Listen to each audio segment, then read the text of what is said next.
రామగుండం నియోజకవర్గంలోని పలు అభివృద్ధి పనుల శంకుస్థాపనకు వెళ్తున్న తెలంగాణ రాష్ట్ర డిప్యూటీ సీఎం బట్టి విక్రమార్కకు ఘన స్వాగతం పలికారు పెద్దపల్లి ఎమ్మెల్యే చింతకుంట విజయరమణారావు.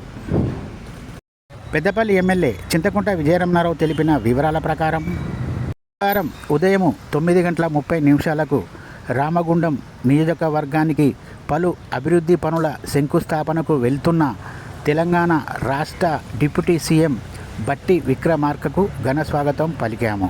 అలాగే వీరితో పాటు మంత్రులకు కూడా ఘన స్వాగతం పలికాము. మాలలు బొకేలు ఇచ్చి శాల్వాతో సన్మానం కూడా నిర్వహించామని ఎమ్మెల్యే చింతకుంట విజయరమణారావు అన్నారు. కార్యక్రమంలో మంత్రులు, ఎమ్మెల్యేలు, సుల్తానాబాద్ మున్సిపల్కు చెందిన కాంగ్రెస్ నాయకులు, కాంగ్రెస్ ప్రజా ప్రతినిధులు, కాంగ్రెస్ కార్యకర్తలు, ప్రజలు పెద్ద సంఖ్యలో పాల్గొన్నారు.